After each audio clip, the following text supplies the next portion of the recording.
మొత్తం entire family అట్మాస్ఫియర్లో అంతా చదువుకున్న వాళ్ళు అంత డిసిప్లిన్ కదా, ఇంత అల్లరి పనులు ఇట్లాంటి ఎట్లా వచ్చింది అసలు? అది ఫాదర్కి 50 అండి నేను పుట్టాను. ఓకే, బాగా గారం చేశారా? ఆల్మోస్ట్ ఒక గ్రాండ్ సన్ లాగా. తర్వాత అందరినీ చదివించాం అని అన్ని చేసాం. ఇది ఒక ఎక్స్పెరిమెంట్ చేసి చూద్దామని మంచి గిన్నీ పిగ్. సో అట్లా గారం చేసి ఇట్లా అలవాటు చేశారనమాట.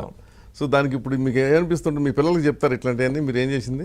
I felt my father was very very kind అండి. అంటే నా రేషనలిజం కానివ్వండి, ఇప్పుడు బాగా తన్ని అలా మాట్లాడకూడదని చెప్తే విని ఉండేవాడు. But let him think own, aloud me. And నటిస్తానంటున్నాడు, ఇంట్రెస్ట్ లేదు చదువులో అంటే నీకేం ఇంట్రెస్ట్ అని తీసుకెళ్ళి భరతనాట్యం నేర్చుకోవాలట. అది ఎవరు మగాళ్ళు నేర్చుకోలేదు, ఏమైనా బ్యాడ్ ఫీలింగ్ వస్తుంది చూసే వాళ్ళకి. అదే కదా, అది కాదు వాడికి ఏమి ఇష్టమో అది చేయనివ్వు అని నాకు ఎంకరేజ్ చేసి టీచర్స్. ఆ తర్వాత నా కథ కూడా నేర్చుకోవాలని ఉందండి, దానికి కూడా ఏర్పాట్లు చేసి అండ్ సంగీతం నేర్పించి and okay you go in that route. అప్పుడు ఏమో భరతనాట్యం నేర్చుకున్నప్పుడు ఉదయ్ శంకర్ గారిలా రావాలని, అలా కావాలి నువ్వు అని ఎంకరేజ్ చేశారు. సినిమాకు వెళ్తాననే ఒక ఫీల్ నాకే లేదు, ఆలోచన లేదు, అప్పుడు ఆలోచన లేదు, నమ్మకం కూడా లేదు. ఆ తర్వాత డాన్స్ అసిస్టెంట్గా వచ్చాను కొరియోగ్రఫీలో, డిపార్ట్మెంట్లోకి. ఆ కొరియోగ్రఫీ డాన్స్ తెలుసు కాబట్టి క్లాసికల్ డాన్స్ నేర్చుకున్నాను. ఈ వయసులో క్లాసికల్ ట్రైనింగ్ ఉన్న వాళ్ళు తక్కువ అని Thangappa master garu. Okay. So అప్పుడు ఎక్కువగా తంగప్ప మాస్టర్ చేసే ఫిలిమ్స్ తెలుగు ఫిలిమ్సే. Okay. So my first trip as a technician was to Hyderabad. ఎవరికి ఏ సినిమా అది? శ్రీమంతుడు. ఏఎన్ఆర్ గారు. ఆయనకి మీరు స్టెప్స్ నేర్పారా? అవునండి. Okay. For me it was a very important film. And ANR garu was very kind. I was 16-17 అండి. అంతే కదా, స్వీట్ 16. పిలిచి మాట్లాడడం కానీ వాట్ ఈస్ యువర్ ఫీలింగ్, నేను రేషనలిస్ట్ అండి అన్నాను.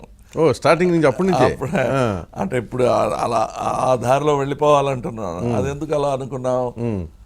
నీవు ఫస్ట్ కొబ్బరికాయ కొడతాను, దాన్ని ముట్టుకోలేదు నేను. అవునా? ఓకే.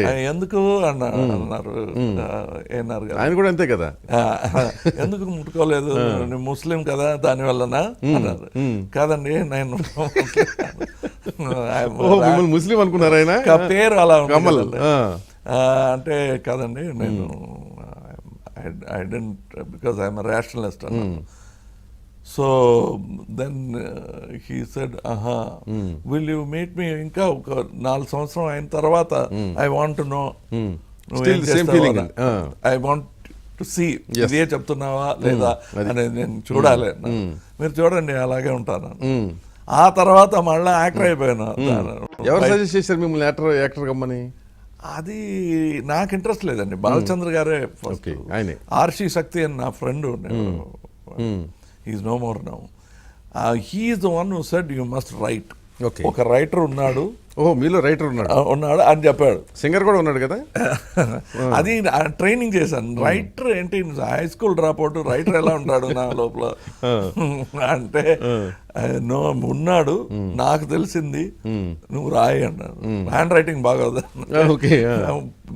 పెద్ద పెద్ద రైటర్స్ హ్యాండ్ రైటింగ్ బాగుండదు, దానివల్ల ఆపకు, కంటిన్యూ అని నన్ను ఫస్ట్ స్క్రీన్ ప్లే రాయమని ఎంకరేజ్ చేసింది ఆర్చి శక్తి. ఓకే.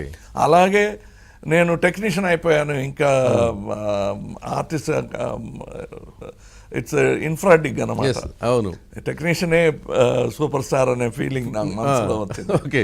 ఆ తర్వాత బాలచంద్ర గారు నన్ను పిలిచి ఇంటర్వ్యూకి పిలిచారు. అసిస్టెంట్ డైరెక్టర్ సెలెక్షన్ అవుతుందని మా అమ్మగారికి చెప్పి వెళ్తే ఫోటో తీసుకెళ్ళరా. అసిస్టెంట్ డైరెక్టర్ ఫోటో అక్కర్లేదు, టాలెంటే దానికే పిలుస్తున్నారని వెళ్తే వెళ్ళంగానే ఫస్ట్ డైరెక్టర్ గారు అడిగింది ఫోటో ఏమైనా ఉందా. అమ్మగారికి ఎలా తెలుస్తుంది? I showed him the photo. Okay. ఈ సార్ ఓకే మంచి క్యారెక్టర్ ఉంది, సార్ అసిస్టెంట్ డైరెక్టర్ పని లేదా, నో నో యూ కమ్ అండి. ఆ తర్వాత ఆ పిక్చర్ అయిన తర్వాత పిచ్చి పిచ్చిగా మాట్లాడకు, నీలో ఉన్న యాక్టర్ ఎంత పెద్ద యాక్టర్ అవుతాడో నాకు తెలుసు, ఎప్పుడైనా నువ్వు డైరెక్టర్ కావచ్చు, దానికి ఇంటెలిజెన్స్ కావాలి, ఇది మాత్రం రావాలి, రావాలి, ఆటోలో రావాలా స్టూడియోకి, కార్లో రావాలన్నారు. సో కార్ ఉంటే బెటర్ అంటే అవునా, అయితే యాక్టర్ అవ్వు, తర్వాత చేసుకుందాం డైరెక్షన్ అని ఆ దారిలో పెట్టింది. ఓకే, బాలచంద్ర గారు మిమ్మల్ని ఇటు డైరెక్ట్ చేశారు. ఆ my direction life was directed by అదే ఎగ్జాక్ట్లీ. సో అక్కడ స్టార్ట్ అయింది మీకు. అక్కడ స్టార్ట్ అయింది. మీరు ఇందాక ఏమన్నారు, 4 సంవత్సరాల తర్వాత కనపడమన్నారు కదా, ఆ తర్వాత మళ్ళా కలిసాను. ఎప్పుడు కలిశారు మళ్ళీ? మళ్ళా ఇక్కడే హైదరాబాద్ లో. సార్ నమస్కారం అండి, how are you my actor అయ్యాక? యాక్టర్ అయ్యాక అప్పుడు తెలిసింది, oh how are you my old friend అన్నారు. అండ్ ఇద్దరు కూడా we are not degree holders, but English లోనే మాట్లాడుకుంటాం. అవునా? ఏమో ఇద్దరు మాస్టర్స్ ఎంఏ చదువుకున్నట్టు we will talk in MA ఇట్లాగా.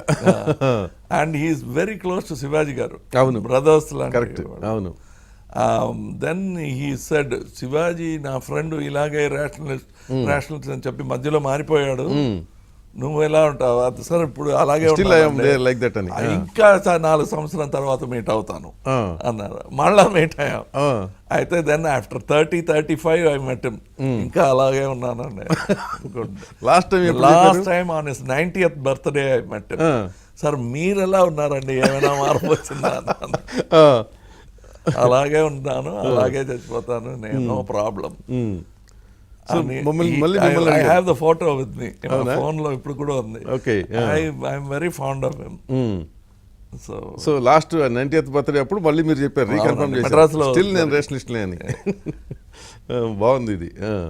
సో బాలచంద్ర గారు ఇది వచ్చిన సినిమా ఏంటంటే అపూర్వ రాగంగల్ కదా?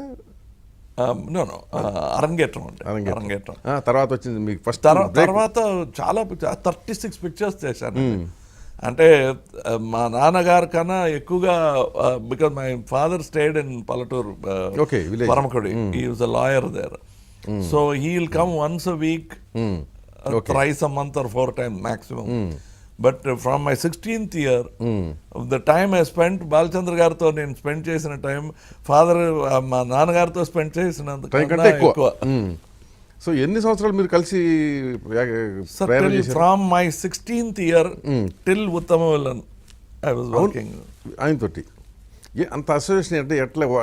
అది ఒక బాస్ డైరెక్టర్ గురుగారు అని మొదలైన రిలేషన్షిప్. అంటే లైఫ్ అది ఒక సెపరేట్ అవ్వలేని ఎంతో డిఫరెన్సెస్ ఒపీనియన్ వచ్చిన అది I became part of their family. Okay, అలా ఒక ఫ్యామిలీలో నన్ను స్వీకరించారు.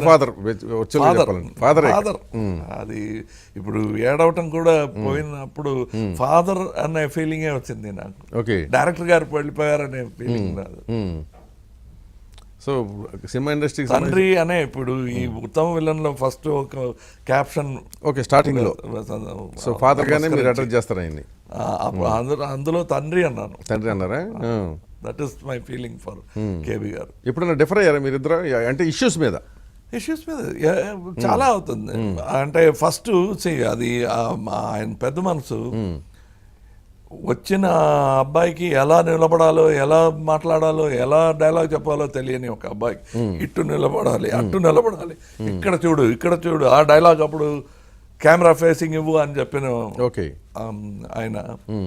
నెక్స్ట్ ఫిలింలో వాడు ఏమైనా బాగా చేస్తాడులే, ఏం చేస్తాడు చూపించు అన్నారు. 3rd, 4th ఫిలింలో వాడు రాని ఏమైనా మంచి ఐడియా ఇస్తాడు అని వచ్చింది. తర్వాత ఈ సీన్ మాత్రం చదివించి చూపు, ఏమైనా చేంజెస్ చెప్తాడు వాడు మంచి అని, అంత స్వాతంత్రం, ఫ్రీడమ్ ఇచ్చేసారు, ఫ్రీడమ్ ఇచ్చేసి.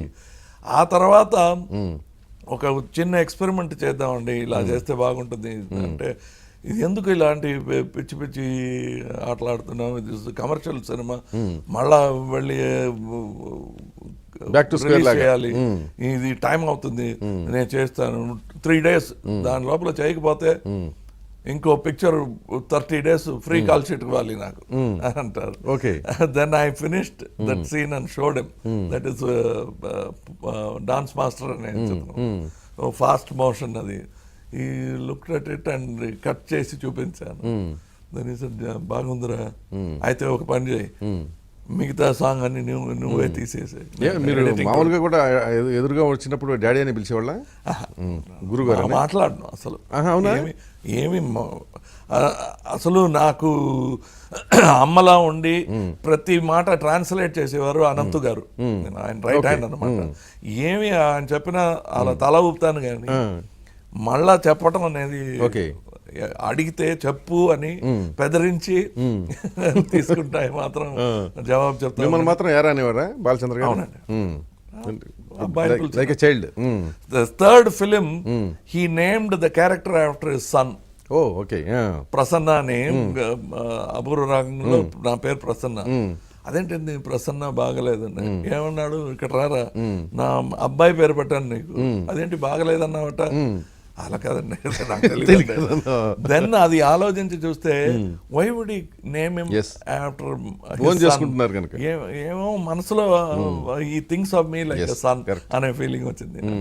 ఇప్పుడు ఆ సినిమాలో ఆ క్యారెక్టర్ కానీ ఆ స్టోరీ కానీ అప్పట్లో అది ఒక సెన్సేషన్ కదా, వెరీ బిగ్ సెన్సేషన్. ప్రతి స్టోరీ అండి, అవర్గల్, గుప్పుడి మనసు, అలాంటి ఫిల్మ్స్ మీరు చూస్తే ఇంకెవరికి ధైర్యం లేని.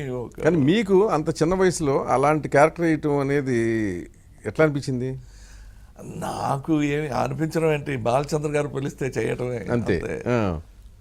ఎనీథింగ్ ఈ says I have done bit roles in another film where somebody else is hero. అందులో ఒక చిన్న క్యారెక్టర్, కమల్ హాసన్ ఆ పిక్చర్ లో ఉండి తీరాలనే ఒక పట్టుదల ఆయనకి. పిల్లలు ఏంటంటే క్యారెక్టర్ ఏంటంటే, ఓ క్యారెక్టర్ చెప్తేనే చేస్తావా? అలా కాదండి, ఏమైనా చేసుకోవాలి కదండి, అంటే ఫన్నీగా ఉండాలి, ఏమైనా చేసుకుని రా, ఇది క్యారెక్టర్ అంటారు. That was only 1 day shooting అంతే. And I did it. కానీ ఆయన సినిమాలో మాత్రం మీరు ఉండాలి, అంతే ఆయనకి కావాల్సింది. సో మీకు అంటే ఇక అన్నీ అనుకోండి, ఫాదర్ అని చెప్పేశారు కనుక బాలచంద్ర గారితో అయింది. నెక్స్ట్ బ్రేక్ ఎవరి ద్వారా వచ్చింది మీకు? అంటే బ్రేక్ అనేది కంటిన్యూస్లీ మీరు చూస్తే నా క్యారెక్టర్ నాయకన్ వరకు నన్ను తీసుకొచ్చి వదిలి వెళ్ళారనమాట. ఓకే, ఇక నాయకన్ అల్టిమేట్ అది. అంతవరకు బాలచంద్ర గారు సపోర్ట్ ఉండింది. అంటే Ek Duje Ke Liye was another rise in my career. Correct, అవును.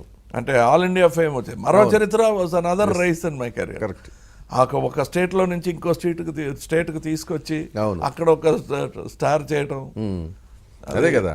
ప్రతి మైల్ స్టోన్ లో ఆయన ఉంటారు, ఉన్నారు. He reached me to that distance. ఆ డెస్టినేషన్ తీసుకెళ్లారు.